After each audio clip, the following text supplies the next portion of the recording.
Vamos abrir nossas Bíblias em Êxodo capítulo 17. Estamos continuando a série no livro de Êxodo. Quem participa da Escola Bíblica Dominical das 17h30 já estudou o livro de Êxodo. Espero que os meus alunos sejam bem espertos no livro de Êxodo. Êxodo capítulo 17, a partir do versículo 1 até o versículo 7. Essa história de Êxodo que nós vamos ler nesse momento, neste culto, é uma história triste. Nós ouvimos, quem esteve aqui pela manhã e ouviu a mensagem do pastor Wagner, o último versículo de Êxodo 16, foi o último versículo que o pastor Wagner leu, diz assim: a porção de maná para cada pessoa era 1/10 da medida padrão, que tinha 20 litros. E esta mensagem foi uma mensagem de alegria, uma mensagem de regozijo, porque Deus deu comida, deu alimento, deu sustento para o seu povo. Mas hoje, agora à noite, nós vamos ouvir uma história diferente. É a história de Refidim. E a história de Refidim, conforme nós vamos ouvir, nós vamos aprender nesta noite, não é uma história feliz, é uma história triste. E alguns diriam que é uma história onde não houve arrependimento. Por isso eu gostaria que vocês prestassem muita atenção na mensagem de hoje. Vamos abrir nossas Bíblias? Êxodo capítulo 17, versículo 1 a 7. Diz assim, vamos ler o texto. Toda a congregação dos filhos de Israel partiu do deserto de Sim, fazendo as suas paradas, segundo o mandamento do Senhor, e acamparam em Refidim, mas ali não havia água para o povo beber. Então o povo discutiu com Moisés e disse: dê-nos água para beber. E Moisés respondeu: por que vocês estão discutindo comigo? Por que estão tentando o Senhor? Mas ali o povo estava com sede de água e murmurou contra Moisés, dizendo: por que você nos tirou do Egito para nos matar de sede, a nós, a nossos filhos, aos nossos rebanhos? Versículo 4. Então Moisés clamou ao Senhor: que farei com este povo? Daqui a pouco vão me apedrejar. E o Senhor respondeu: passa adiante do povo e leve com você alguns dos anciãos de Israel. Leve também o bordão que você feriu o rio Nilo e siga em frente. Eis que estarei ali adiante de você sobre a rocha em Horebe. Bata na rocha e dela sairá água e o povo beberá. Moisés assim o fez na presença dos anciãos de Israel. Versículo 7. E chamou o nome daquele lugar Massá e Meribá, por causa da discussão dos filhos de Israel, e porque tentaram o Senhor, dizendo: está o Senhor no meio de nós ou não? Pai querido, Deus amado, Tu és um Deus bom. Nós cantamos aqui, Senhor, esta noite, que Tu és um Deus bom. Senhor, segura o meu coração, o meu sentimento, para que eu não comece a chorar de agora. Só de pensar que Tu és um Deus bom. Tu és um Deus misericordioso. Tu és um Deus cheio de graça e compaixão. Tu és um Deus soberano que sabe de todas as coisas, onipotente, onipresente, onisciente. E Tu sabes, Senhor, como mesmo falou aqui o Joãozinho, que que eu não sou digno de estar aqui nesse lugar, nesse púlpito, para pronunciar a tua palavra, Senhor. Não sou merecedor disso, mas o Senhor me colocou aqui nesta noite. E aqui eu estou, Pai, em obediência à tua ordem, em obediência ao teu mandato. Por isso eu te peço que o Senhor tenha misericórdia de mim. Que nesta noite tenho a responsabilidade de abrir a minha boca para pronunciar os teus desígnios, Senhor. Purifica meus lábios. A minha oração nesse momento é a oração de Isaías. Purifica os meus lábios para que eu seja digno de pronunciar a tua palavra. Purifica meu coração, a minha mente, minhas motivações, que as palavras dos meus lábios, Senhor, que o meditar do meu coração sejam agradáveis ao Senhor, rocha minha, Redentor meu, Salvador meu.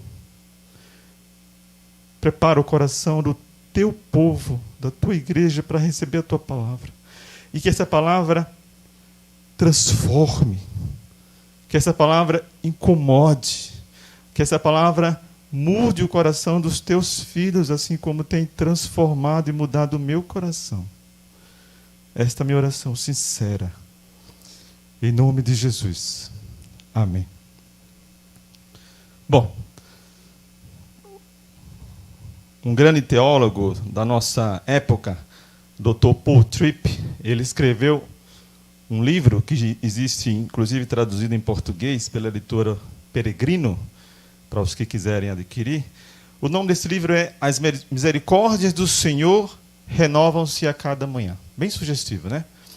É um livro de devocionais, e a proposta desse livro é nós fazermos devocionais diárias sobre as misericórdias do Senhor.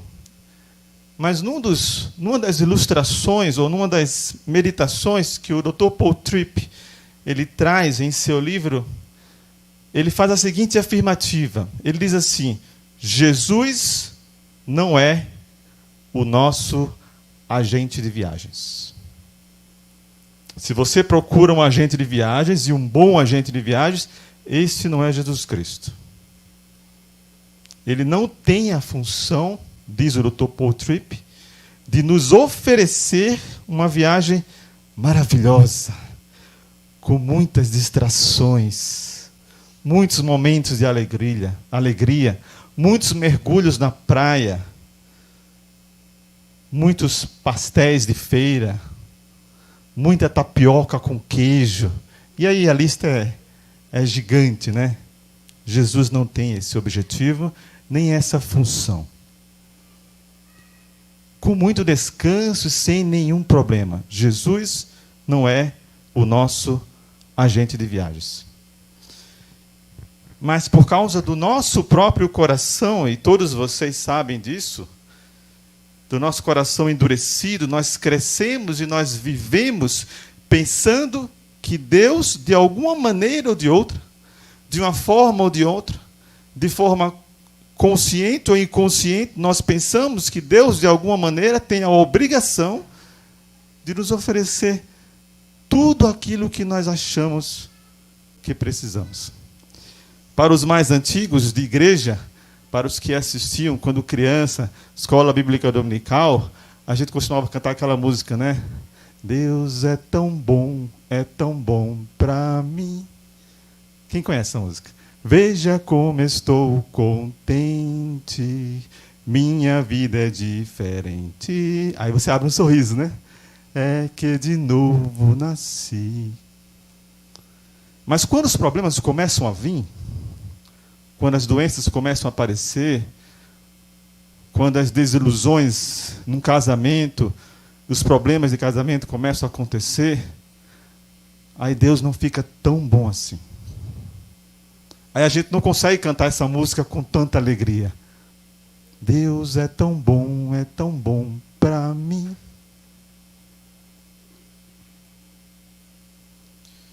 Isso porque, mesmo que inconscientemente, eu repito, nós pensamos que Deus tem a obrigação de dar a cada um de nós que pagamos os dízimos todos os meses, que vamos aos cultos dias de domingo e quarta-feira e outros mais, que participamos de todas as atividades da igreja, que vamos lá para a evangelização do dia de finados. Nós achamos que Deus, por tudo isso que fazemos e muito mais, tem a obrigação de nos dar uma viagem tranquila, sem nenhum tipo de incidentes.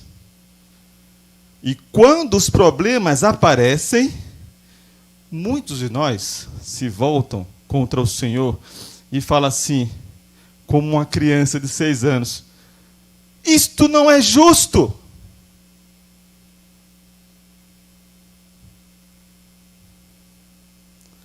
Eu não mereço isto. Senhor, o Senhor vai me ajudar ou não? E a história de Refidim, que é a história que nós vamos estudar hoje, que eu acabei de ler para os irmãos, representa, é apenas uma delas, tá? Representa a nossa trajetória neste mundo.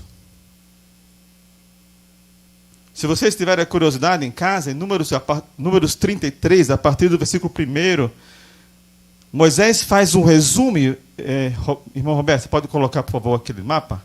Moisés faz um resumo de toda a trajetória do povo durante a sua caminhada no deserto. Durante os 40 anos que eles transitaram pelo deserto.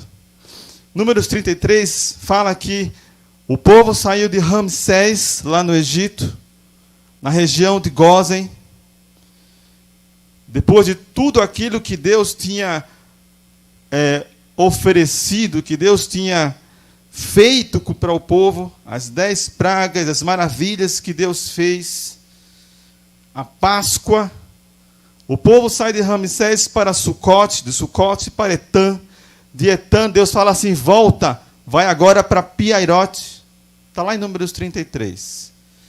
Lá em Piairote o povo atravessa o Mar Vermelho e após 3 dias chega em Mara, o local das águas amargas. E lá Deus faz o milagre de transformar águas amargas em água potável, em água própria para beber. E lá de Mara, o povo vai para Elim, o local das 12 fontes de água, das 70 palmeiras. De Elim para o deserto de Sim, onde Deus concede maná e cordonizes.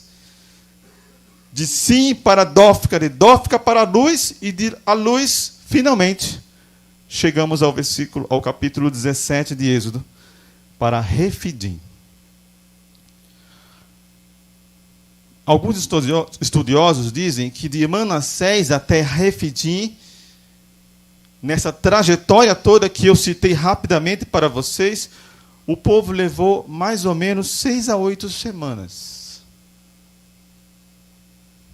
Não deu nem 3 meses de viagem.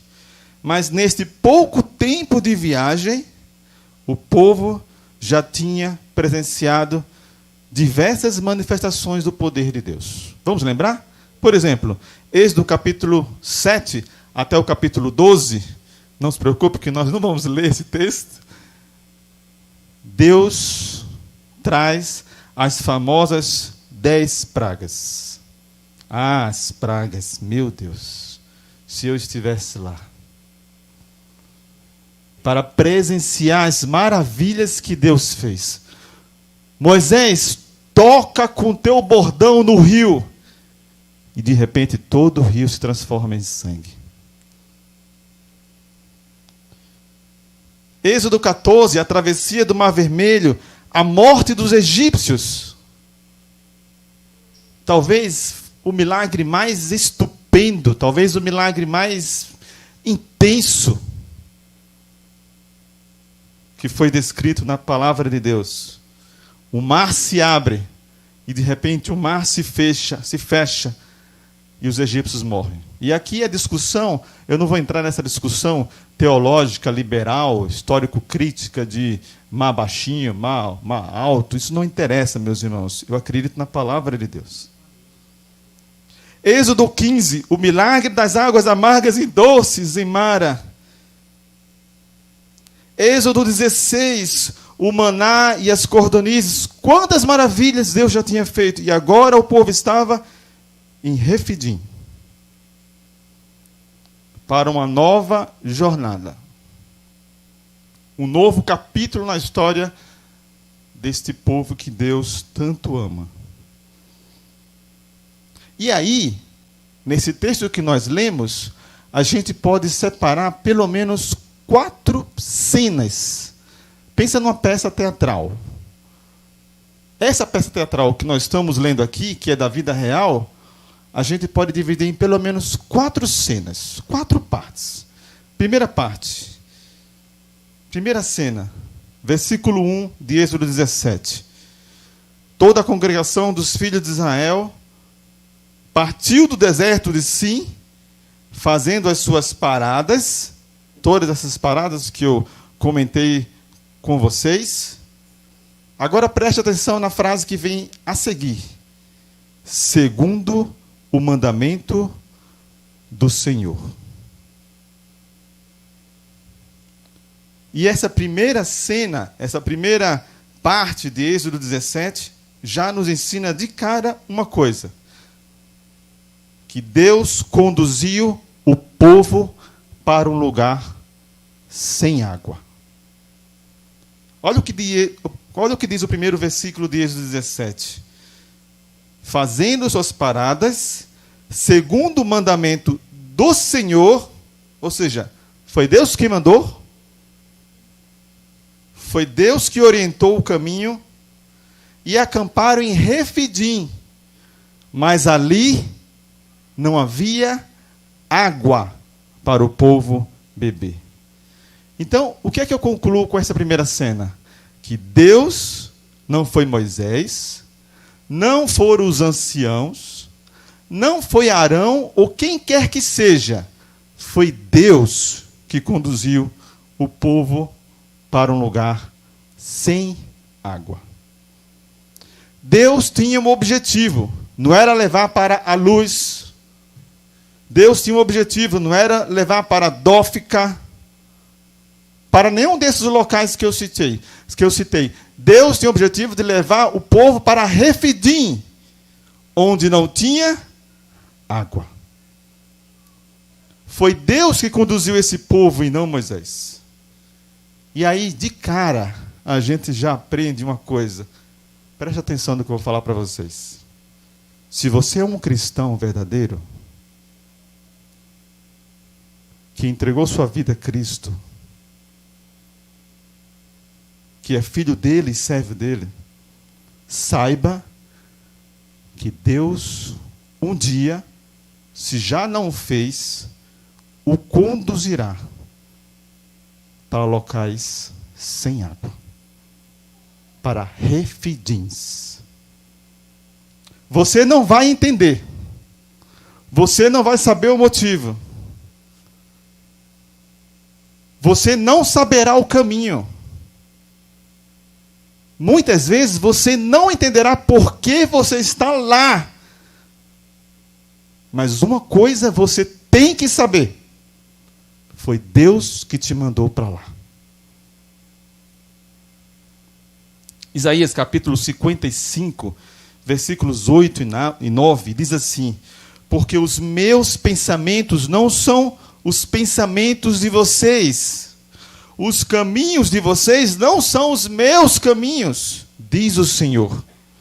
Porque assim como os céus são mais altos do que a terra, assim os meus caminhos são mais altos do que os seus caminhos, e os meus pensamentos são mais altos do que os pensamentos de vocês.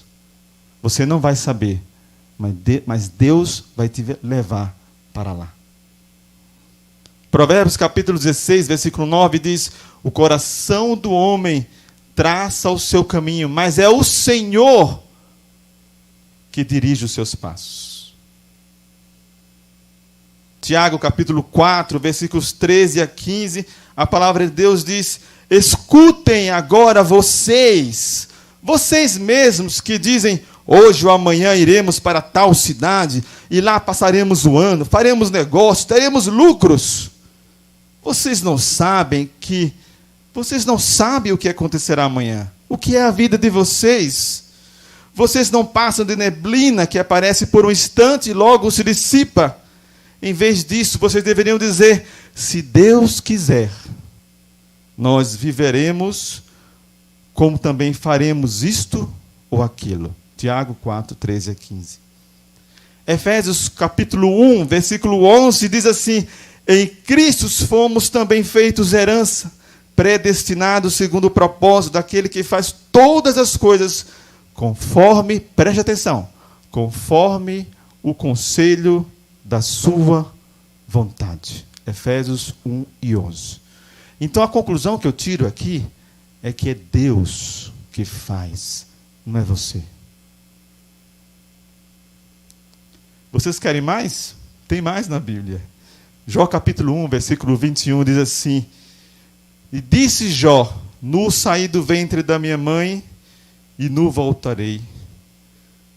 O Senhor deu, o Senhor tomou. Bendito seja o nome do Senhor. Ele faz como Ele quer, na hora que Ele quer, como Ele bem deseja. Salmo capítulo 115, versículo 3, diz assim: o nosso Deus está no céu e faz tudo como lhe agrada. Então a primeira coisa que a gente precisa aprender nesse texto hoje é que se você está num deserto sem água, e fique certo, meu irmão, que se você ainda não está, você vai um dia estar. Não foi porque você errou o caminho, mas foi porque Deus te colocou lá. Mas vamos para a segunda cena. Versículos 2 ao versículo 3. E diz assim: então o povo discutiu com Moisés e disse: dê-nos água para beber, Moisés. E Moisés respondeu: por que vocês estão discutindo comigo? Vocês estão falando com a pessoa errada. Em outras palavras, Moisés quis dizer isso: não é comigo que vocês têm que falar. Essa queixa não é para mim. Fala com Deus. Fala com Jeová. Foi Ele que trouxe vocês aqui, não eu. Por que vocês estão tentando o Senhor? Mas ali o povo estava com sede de água e murmurou contra Moisés, dizendo: por que você nos tirou do Egito, Moisés, para nos matar de sede? A nós, a nossos filhos e aos nossos rebanhos. Segunda cena. O povo não acreditou, e agora preste atenção no que eu vou falar para vocês. O povo não acreditou que a providência de Deus era boa. O povo sabia que quem tinha levado eles até aquele deserto era o próprio Deus. Quando o povo começou a murmurar contra Moisés e contra o Senhor, eles estavam dizendo assim: eu não acredito que Deus vai nos dar alguma coisa boa. Pelo contrário, eles achavam que a intenção de Deus era má. Eles não entenderam o caminho de Deus. Olha o que eles falam: dá-nos água para beber, Moisés. Por que nos tirou do Egito para morrermos de sede? O que você quer? Você quer nos matar sem água? O povo não duvidou do poder de Deus. Eles tinham acabado de ver um monte de milagre que Deus tinha feito. Deus abriu o mar vermelho. Eles sabiam que Deus tinha poder para dar água, assim como já tinha feito em Mara. Mas o que o povo está colocando em xeque aqui, o teste do povo para com Deus, a prova do povo para com Deus aqui, é sobre a bondade de Deus. O povo não duvidou do poder de Deus dar água. Eles duvidaram da bondade de Deus. Será que Deus quer mesmo o nosso bem? Ou Ele quer nos matar? Eles já tinham ouvido várias vezes sobre a promessa de Deus. Olha o que está escrito em Êxodo, capítulo 3, versículos 7 a 8. Então o Senhor continuou e disse: certamente eu vi a aflição do meu povo que está no Egito, e ouvi o seu clamor por causa dos seus feitores. Conheço o sofrimento do meu povo, por isso eu desci a fim de livrá-lo das mãos dos egípcios e para fazê-lo sair daquela terra e levá-lo para uma terra boa e ampla, terra que emana leite e mel. O povo conhecia essa promessa de Deus. Êxodo capítulo 15, versículo 25b e 26 diz: se vocês ouvirem com atenção a voz do Senhor, o seu Deus, falou Moisés, e fizerem o que é reto diante dos seus olhos, derem ouvido aos meus mandamentos, guardarem todos os seus estatutos, nenhuma enfermidade virá sobre vocês, das que enviei sobre os egípcios, pois eu sou o Senhor, aquele que cura vocês. Eles conheciam a promessa de Deus. Mas embora Deus tenha falado diversas vezes, em diversas oportunidades, que Ele estaria com o povo, e que eles não precisariam crer, e que eles precisavam apenas crer, e obedecer, mesmo assim, este mesmo povo achava que o Senhor queria matá-los e não salvá-los. Não é assim com muitos de nós, muitas vezes? Eu não sei qual é a situação da sua vida neste momento. Talvez você esteja exatamente aqui nesse momento, no refindi, com sede. Talvez você tenha saído de casa orando a Deus e falou: Senhor, dá-me água, resolve o meu problema.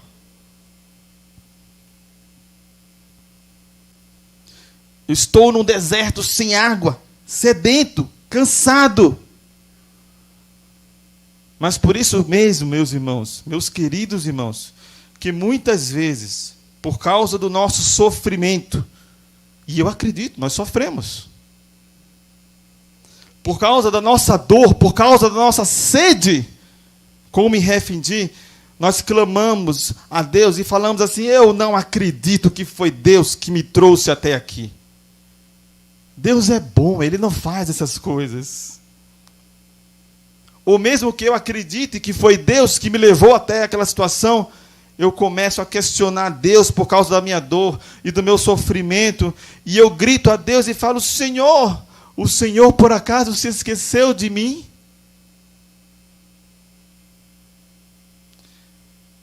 E falamos como o povo em Refidim: o Senhor me deixou aqui para morrer? O Senhor não se importa comigo? Ah, Deus não se importa mais comigo. Eu já orei tanto para Deus me tirar desse sofrimento. Eu já orei tanto para Deus curar meu filho. O Senhor se esqueceu de mim. Isso lembra alguma coisa para vocês, meus irmãos? Marcos capítulo 4, versículo 38. Aquela passagem que fala que Jesus dormiu no barco. E uma tempestade gigante se assolou ali no mar da Galileia. E aqueles pescadores experientes estavam sofrendo para tentar controlar o barco. E o barco estava a ponto de naufragar. E quando as coisas estavam chegando a um clímax terrível, os discípulos de Jesus acordaram. Jesus falou: mestre, mestre, mestre, o Senhor não se importa que pereçamos? Muitas vezes, este é o nosso clamor para com Deus. Senhor, o Senhor não se importa comigo. Eu não aguento mais de dor.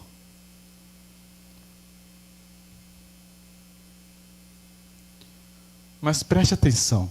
A parte B do versículo 2 tem um aviso muito sério. E eu gostaria de compartilhar com os irmãos. Na parte B do versículo 2, desse texto que nós estamos estudando hoje, Moisés disse assim: por que vocês estão discutindo comigo?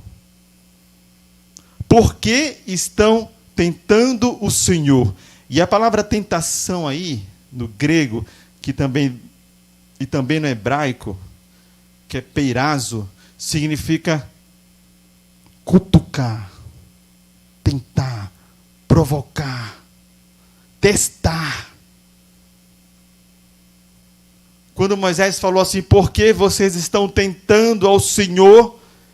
É como se Moisés estivesse dando um aviso, cuidado. Cuidado, vocês que tentam ao Senhor, uma hora a paciência dele acaba. Números capítulo 14, versículos 21 a 23, diz assim a palavra de Deus: porém, tão certo como eu vivo, e como toda a terra se encherá da glória do Senhor, nenhum dos homens que viram a minha glória e os prodígios que fiz no Egito e no deserto, isso é Deus falando, nenhum desses homens que viram os prodígios, e mesmo assim me puseram à prova por 10 vezes, e não obedeceram a minha voz, novamente, nenhum deles verá a terra, que com juramento prometi aos seus pais, sim, nenhum daqueles que me desprezaram a verá. Então, cuidado. Uma hora a paciência de Deus acaba. Mas vamos para a terceira cena. Versículos 4 ao versículo 6. E diz assim a palavra de Deus: então Moisés clamou ao Senhor: que farei com este povo, Senhor? Daqui a pouco vão me apedrejar. E eu imagino aqui que o povo estava reclamando ali com Deus, com Moisés, e cercando Moisés. E a coisa vinha indo, e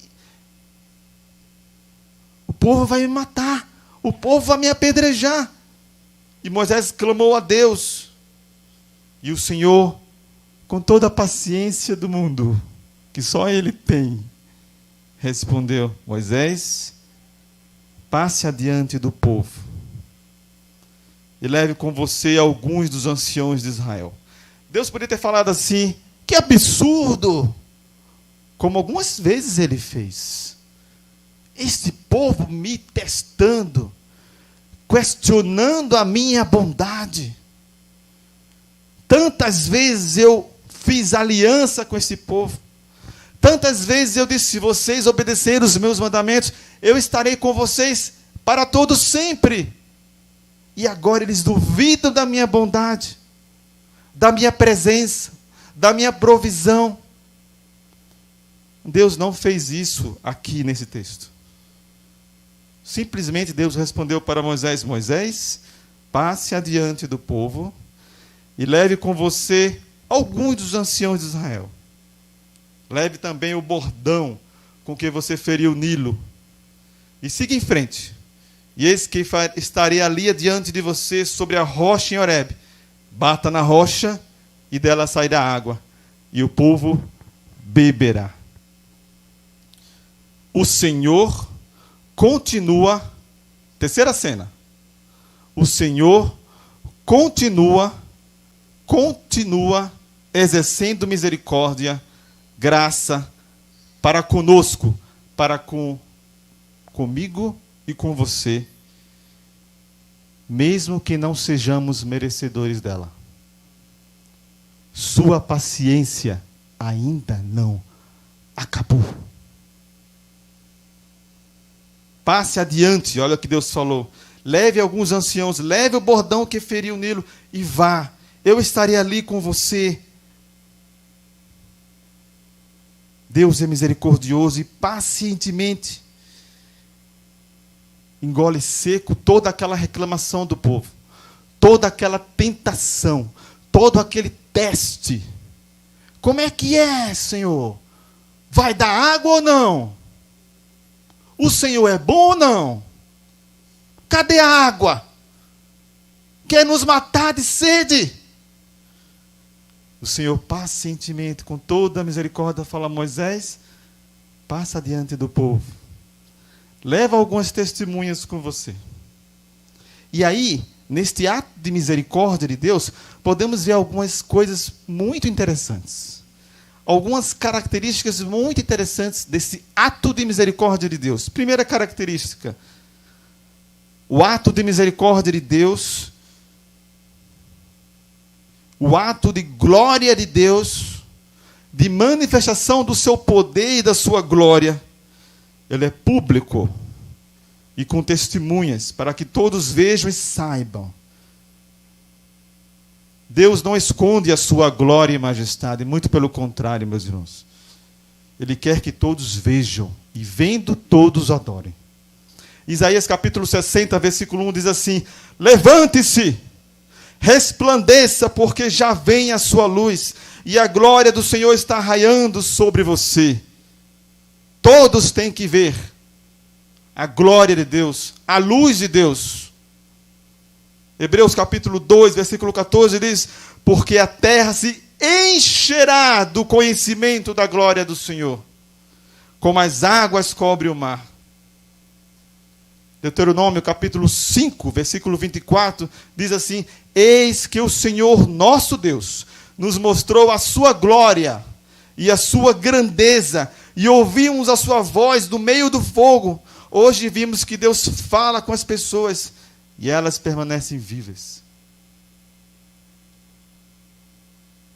Apocalipse capítulo 1, versículo 7, diz: eis que ele vem com as nuvens.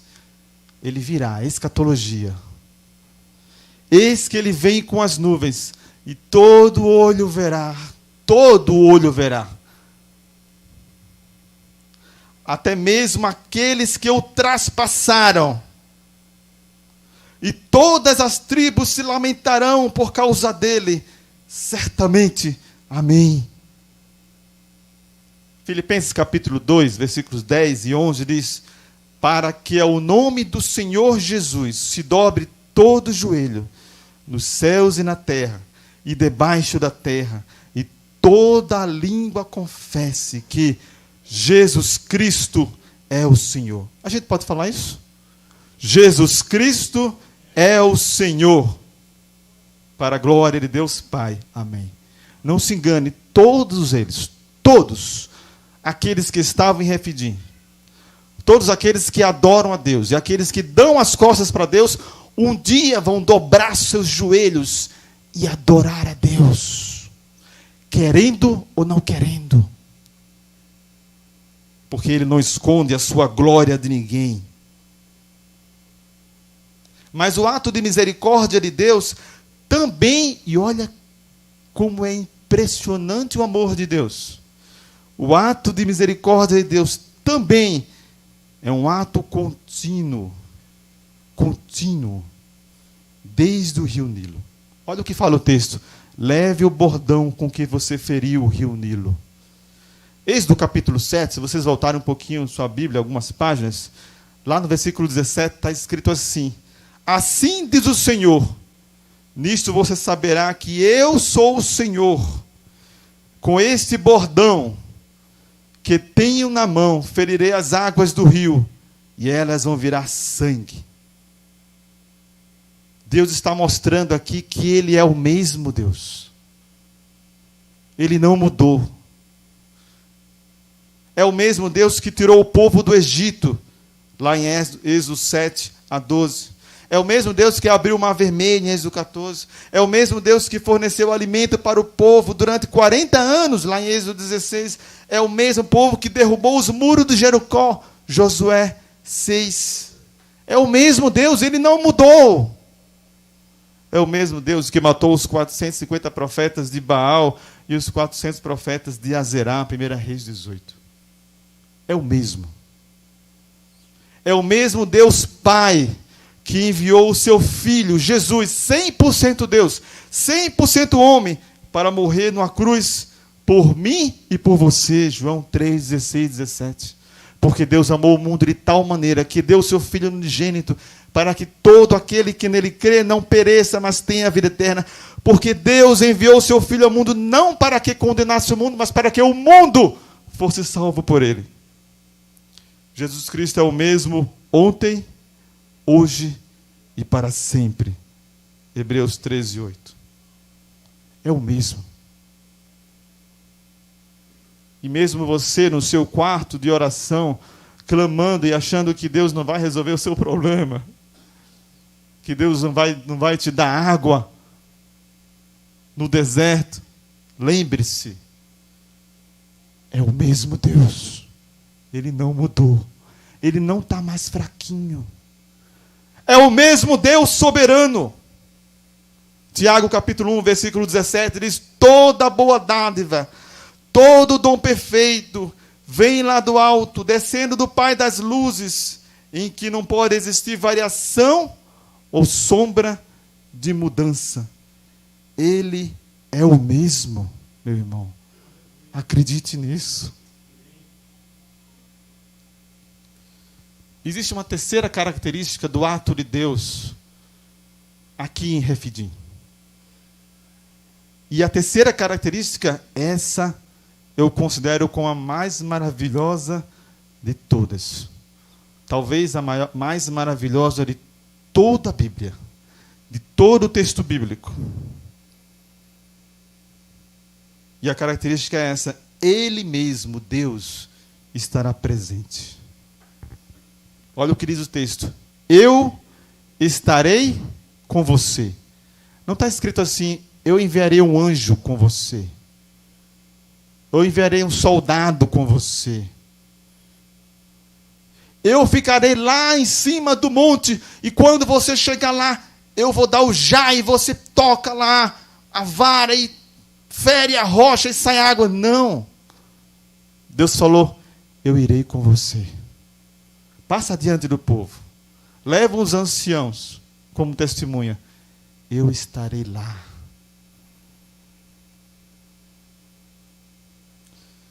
Sabe o que eu aprendo quando eu leio esse texto? Deus está dizendo para mim e para você: vocês querem água? Eu sou a água viva. Eu estou aqui. Vocês querem um regozijo, um alívio para a sua alma? Eu estou bem aqui.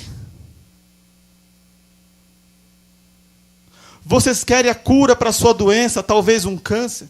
Você quer uma resolução para o seu problema familiar? Olhem para mim, eu estou aqui, vocês precisam de mim. João capítulo 4, versículos 13 a 14, diz assim: e Jesus respondeu: quem beber desta água, a história do samaritano, da mulher samaritana, quem beber desta água voltará a ter sede. Jesus estava se referindo à água do poço. Mas aquele que beber da água da vida que eu lhe der, nunca mais terá sede. Pelo contrário, a água que eu lhe der será nele uma fonte a jorrar para a vida eterna. João capítulo 6, versículo 35, Jesus falou: eu sou o pão da vida. Vocês estão com fome? Eu sou o pão da vida. Quem vem a mim jamais terá fome, quem crê em mim jamais terá sede. Não é de água que vocês precisam, é de mim. É isso que Deus está falando. Senhor, cura meu câncer. Senhor, cura meu câncer. Senhor, ajuda meu filho. São todas orações legítimas, meus irmãos. Nós devemos orar assim. Mas o que Deus está falando nessa passagem é que mais do que a cura de um câncer, mais do que um bom casamento, mais do que a resolução dos problemas graves de um filho, o que Deus está tentando transmitir para mim e para você nesse texto é que mais do que isso, e 1000 vezes mais que isso, sabe o que vocês precisam? De Deus. É de Deus que nós precisamos. É da sua presença que nós precisamos. Êxodo capítulo 33, a partir do versículo 1, 1 a 3, diz assim: suba deste lugar, você e o povo que você tirou da terra do Egito, e vá para a terra a respeito da qual jurei a Abraão, a Isaque, a Jacó, dizendo: eu a darei a sua descendência. Enviarei o anjo diante de você, e expulsarei os cananeus, amorreus, heteus, ferezeus, heveus, jebuseus. Deus estava extremamente chateado com o povo. Deus está falando aqui, olha, eu vou cumprir a minha promessa. Eu vou dar a terra para esse povo. Mas você vai junto com o povo. Eu te elegi como líder desse povo. E eu vou enviar diante de vocês um anjo. Vão para a terra, versículo 3. Vão para a terra que emana leite e mel. Mas eu não irei no meio de vocês. Porque vocês são um povo teimoso. Para que eu não o destrua no caminho. Versículo 15. Moisés tinha entendido isso. Versículo 15. Diz assim: então Moisés disse: Senhor, se a tua presença não for comigo, eu não vou sair deste lugar. Eu não quero um anjo, Senhor. Sabe o que Moisés está falando? Ele está falando assim: Senhor, eu não quero um anjo. Eu não quero a cura. E engraçado que a gente vê tantos cultos. O culto da cura. O culto do milagre. Venham para o culto do milagre. Deus pode fazer milagre, meus irmãos? Pode, amém? Deus pode. Mas o maior milagre que nós precisamos não é a cura física. E Moisés entendeu isso. Senhor, se tu não fores comigo, eu não saio daqui.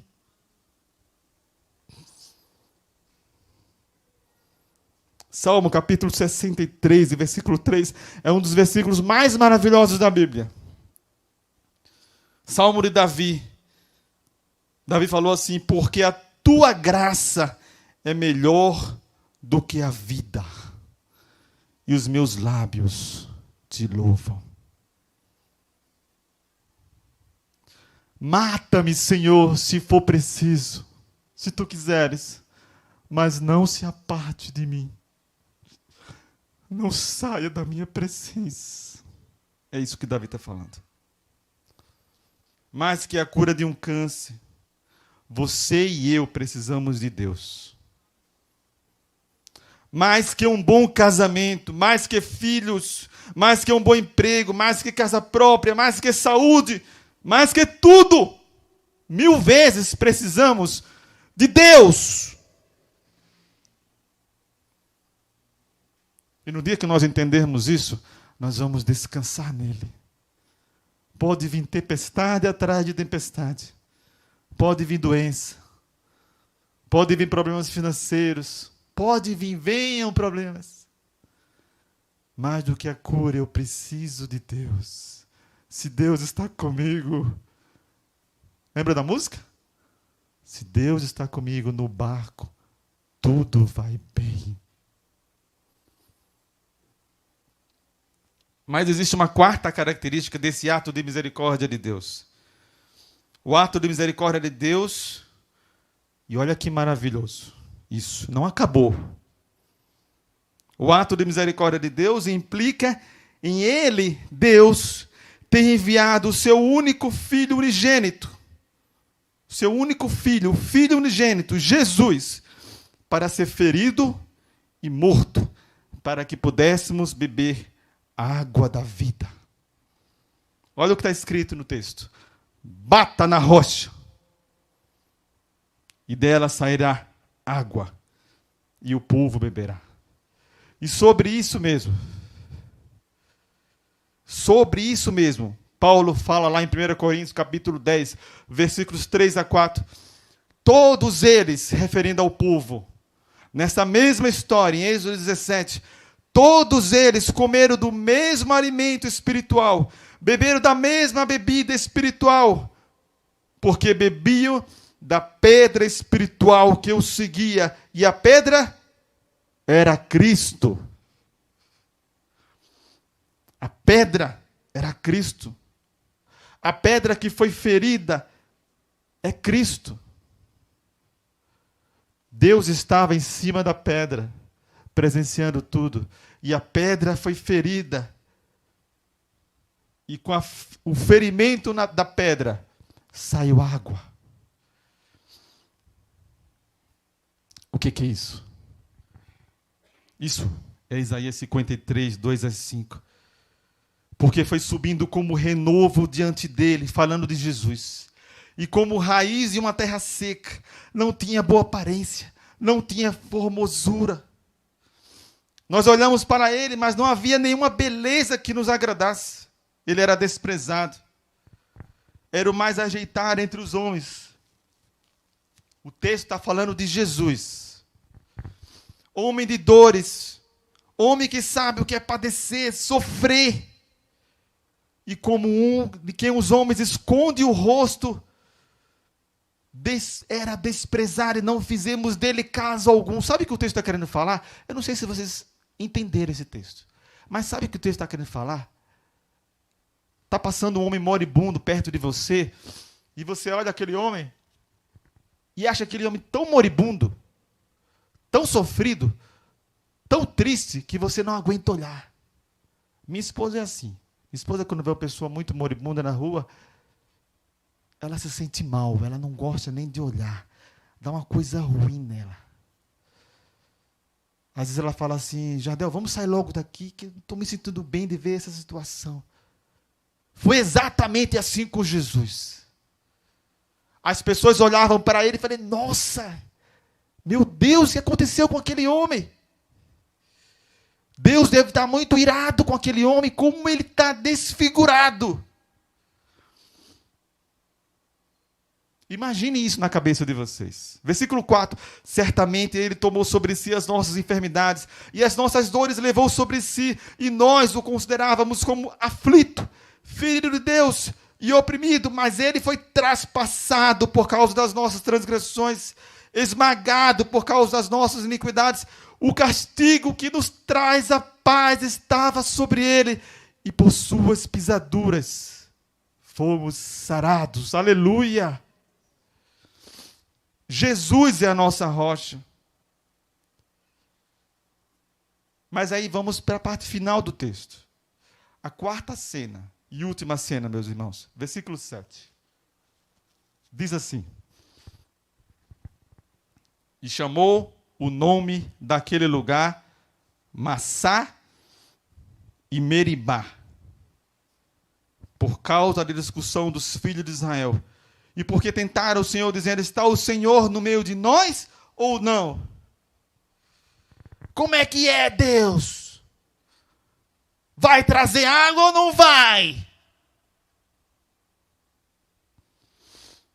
Moisés fez um triste memorial para nos lembrar de como não devemos proceder. Para nos lembrar, a mim e a você, e está registrado aqui, que o nosso coração está inclinado a fazer a vontade da carne e do diabo. E chamou o nome daquele lugar Massá, que significa teste, prova, tentação. Meribá, que significa contenda, porque tentaram o Senhor dizendo: está o Senhor no meio de nós ou não?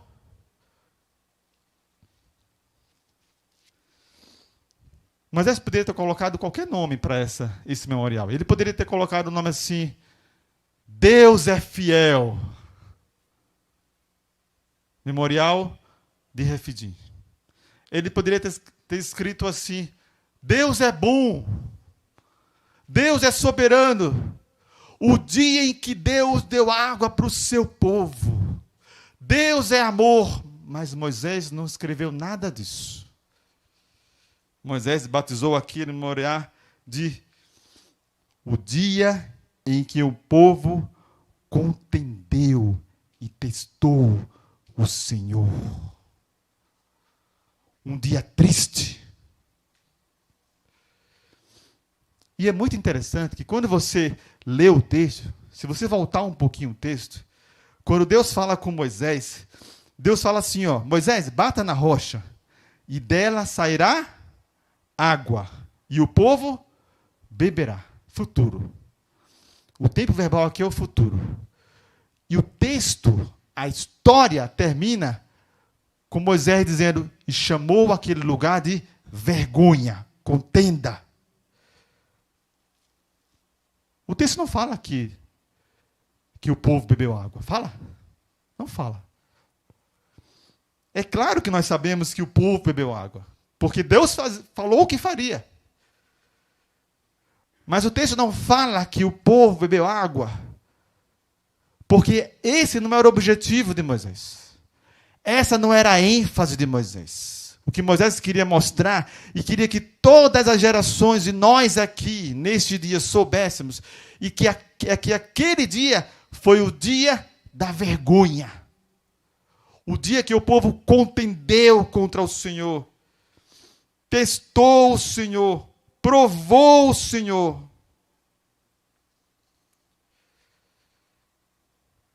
Nós podemos provar o Senhor? Sim, nós podemos provar o Senhor. Se nós quisermos provar a sua bondade e a sua misericórdia, o seu amor, e falar, Senhor, eu sei que Tu és bom, eu sei que Tu és soberano, então fala comigo esta noite, conforta o meu coração. Isso é provar o Senhor. Desafio o Senhor a falar com você nesta noite. Isso você pode fazer. Salmo capítulo 34, versículo 8, diz assim, provem e vejam que o Senhor é bom. Bem-aventurado é quem nele se refugia. Se aquele povo tivesse falado assim, Moisés, nós estamos com sede, mas nós sabemos que Deus é bom. Ora a Deus, para Deus nos dar água.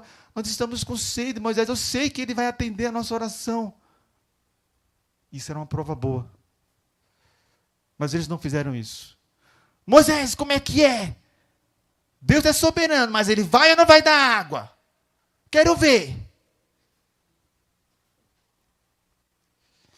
1 Pedro capítulo 2, versículo 1 a 3, diz assim, portanto, abandonem toda maldade, todo engano, toda hipocrisia, inveja, bem como todo tipo de maledicência. Como crianças recém-nascidas, desejem o genuíno leite espiritual, para que por ele lhe seja dado crescimento para a salvação, se é que vocês já têm experienciado do que o Senhor é bom. Prove a bondade do Senhor. Orem a Deus. Mas aí vem uma pergunta, estou caminhando para o final, aí vem uma pergunta que eu não posso deixar de responder. Mas se eu sei que Deus é bom, que Ele é soberano, e que foi Ele que levou o povo para Refidim, um local sem água, por que Deus levou o povo para Refidim? Em outras palavras, porque Deus muitas vezes nos leva para um deserto. Por que sofrer tanto, Senhor? A Bíblia responde isso. Se você está perguntando isso no seu coração, Senhor, por quê? Eu confio no Senhor. Eu sei que o Senhor é soberano. Eu sei que o Senhor é bom, mas está doendo, Senhor. Está doendo. Por que eu tenho que passar por isso? Deuteronômio, capítulo 8, versículo 2, diz assim, Deus falando.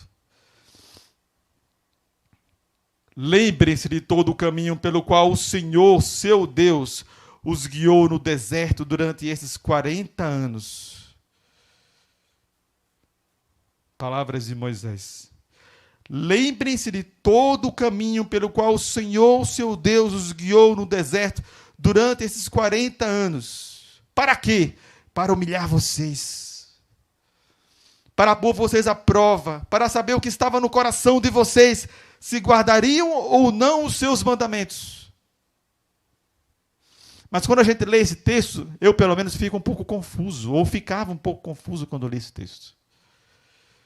Porque Moisés falou assim: Deus colocou provas no caminho do povo para saber o que estava no coração de vocês. Deus sabe de todas as coisas, meus irmãos. Ele é onisciente. Ele sabe de tudo. Ele sabe do que tem no seu coração. Ele sabe. Ele sabe o que tem no meu coração. Então, porque Deus precisava saber o que estava no meu coração? Sabe o que Moisés está querendo dizer aqui? Moisés está querendo dizer o seguinte: Deus te coloca provas na sua vida e na minha vida. Porque é na hora da prova, é na hora onde o calo aperta, que o nosso coração aparece. Pum! Isso não é justo. Por que está acontecendo isso comigo? Eu não mereço isso. E de repente, quando o nosso coração se revela, você escuta o seu coração. E você começa a conhecer o que tem dentro do seu próprio coração. Jeremias fala: enganoso é o coração do homem, desesperadamente corrupto. Como poderá o homem entendê-lo? Deus quer fazer com que você veja o que há no seu próprio coração. E quando você descobrir o que há no seu próprio coração, aí você tem 2 caminhos a seguir. Você se arrepende, pede perdão a Deus e ora para que o Senhor te molde a imagem do seu Filho Jesus Cristo. Ou você continua murmurando, fala: não, eu mereço. Qual o caminho você quer seguir? O que Moisés queria nos ensinar, afinal, ao registrar, movido pelo Espírito Santo de Deus, essa história? E eu gostaria de terminar com essas frases. Primeira coisa que Moisés queria ensinar, e nós já vimos isso: não faça como este povo fez. Não faça. Lembre-se de como eles reagiram e não faça o mesmo. Não faça o mesmo. 1 Coríntios 10, nós já lemos aqui, eu vou ler outra vez. A partir do versículo 1. Diz assim: ora, irmãos, não quero que vocês ignorem que os nossos pais, está falando daqui, desse texto, que os nossos pais estiveram todos sob a nuvem, todos passaram pelo mar, todos em Moisés foram batizados, ou seja, estavam unidos no líder Moisés, tanto na nuvem como no mar. Todos eles comeram do mesmo alimento espiritual, beberam da mesma bebida espiritual, porque bebiam de uma pedra espiritual que eu segui, e a pedra era Cristo. Mas Deus não se agradou da maioria deles, razão pela qual ficaram prostrados no deserto. Versículo 6, ora, estas coisas se tornaram exemplos para nós. Preste atenção no texto. Exemplos para nós, a fim de que não cobicemos as coisas mais como eles cobiçaram. Versículo 7, não sejam idólatras como alguns deles foram, conforme está escrito: o povo assentou-se para comer e beber, levantou-se para se divertir, e não pratiquemos imoralidade como alguns deles, e caíram mortos num só dia 23.000. Versículo 9, preste atenção: não ponhamos Cristo à prova. O termo aí, prova, é o mesmíssimo termo que está lá em Êxodo 17. Por que vocês estão colocando Deus à prova? É o mesmo termo. Peirazo. Não ponhamos Cristo à prova, como alguns deles fizeram, e foram mortos pelas serpentes. Não fiquem murmurando, como alguns deles murmuraram, e foram destruídos pelo exterminador.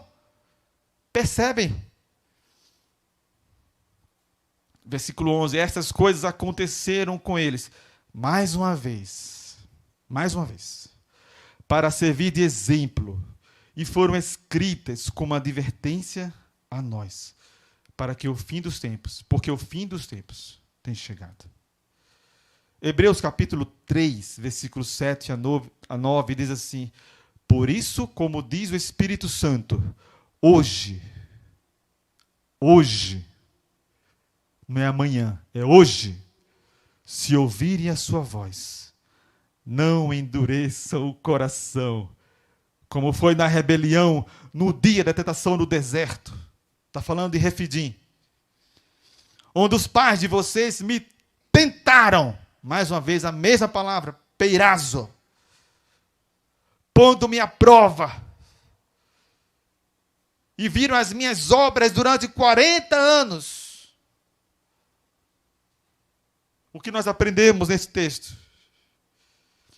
Aprendemos, meus irmãos, meus queridos irmãos, que quando você estiver em Refidim,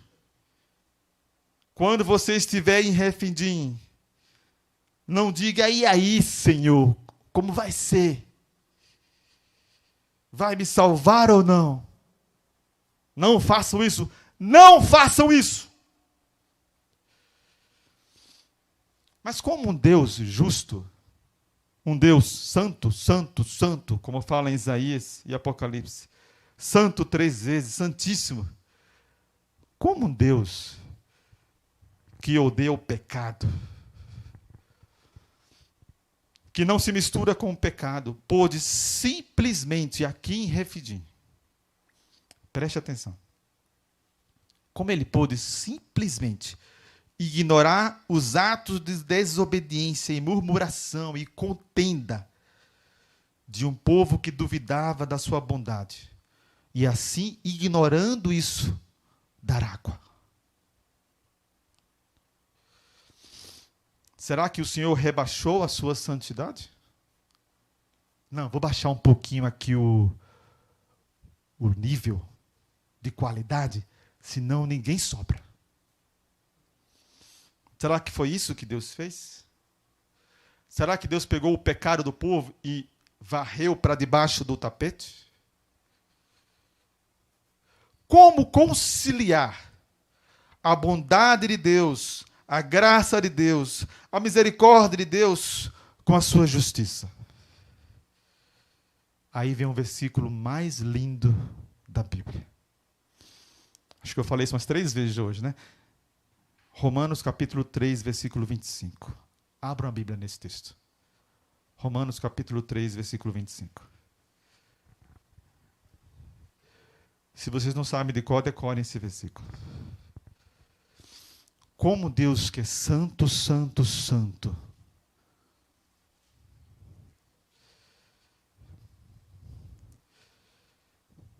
deu água para aquele povo. E diz assim o texto, Romanos 3, 25. A quem, e esse a quem aí refere-se a Jesus, Deus apresentou como propiciação. Ou seja, Deus apresentou Jesus como propiciação no seu sangue, mediante a fé. Agora preste atenção nessa frase. Deus fez isso para manifestar a sua justiça, por ter ele, na sua tolerância, deixado impunes os pecados anteriormente cometidos. Aí está a resposta. Deus respirou fundo, se é que eu posso falar isso, e falou, não, eu não vou castigar esse povo agora. Eu vou castigar eles no meu filho.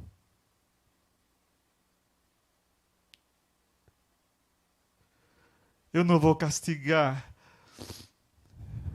o pecado do Jardel agora, não. Eu vou castigar no meu filho na cruz.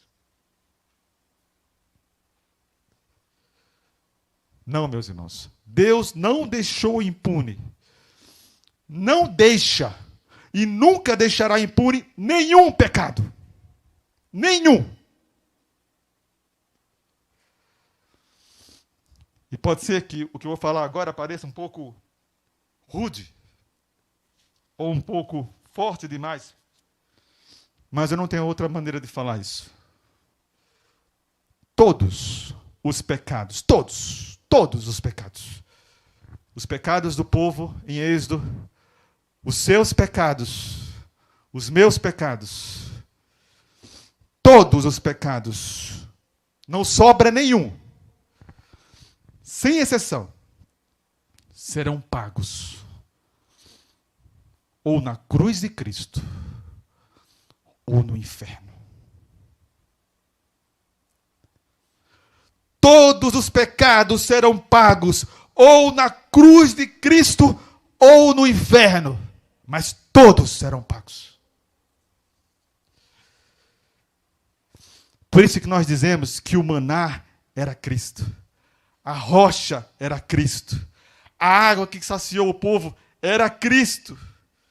Tudo no Antigo Testamento aponta para Cristo.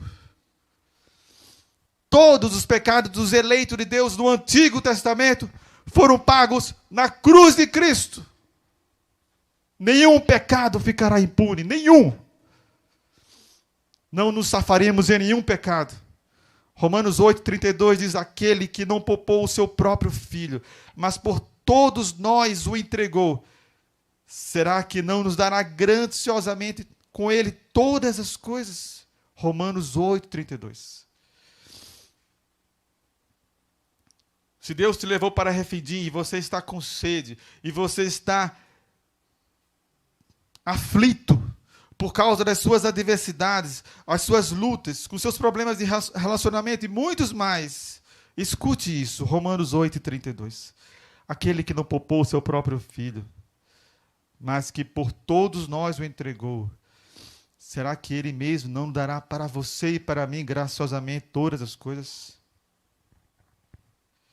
Apocalipse, capítulo 21, e eu vou terminar com esse último texto bíblico. Versículos 6 a 8, tem uma promessa maravilhosa de Deus. Se mesmo assim você entendendo que Deus é soberano, mesmo compreendendo que Ele é bom, que Ele sempre cumpre as suas promessas, que Ele sempre cuida de nós, se mesmo com esse entendimento você não está suportando a dor, você não está suportando a dor dos seus problemas, se mesmo você crendo que Deus irá te socorrer em algum momento, se mesmo assim você está tão atribulado que acha que vai desfalecer, então você precisa parar de olhar para o deserto e olhar para Cristo. Disse-me ainda: tudo está feito. É uma passagem escatológica. Tudo está cumprido. O inimigo está morto, aprisionado. Eu venci completamente. A redenção está completa. É o que diz essa frase aí: tudo está feito. Eu sou o Alfa e o Ômega, o princípio e o fim. Eu, a quem tem sede, darei de graça da fonte da água da vida. O vencedor herdará todas essas coisas, e eu serei o seu Deus, e ele será o meu filho. Quanto, porém, aos covardes, aos incrédulos, aos abomináveis, aos assassinos, aos imorais, aos feiticeiros, aos idólatras, a todos os mentirosos, a parte que lhes cabe será no lago, que está queimando com fogo e enxofre, a saber, a segunda morte. Isso me lembra uma canção antiga, e eu vou acabar com essa canção, vou arriscar aqui. Quem prega, às vezes, tem que pagar alguns micos, né? Que fala sobre esse texto. E diz assim: tu que estás assentado. Quem conhece essa música? Cantem comigo. No trono, sempre reinando, soberano,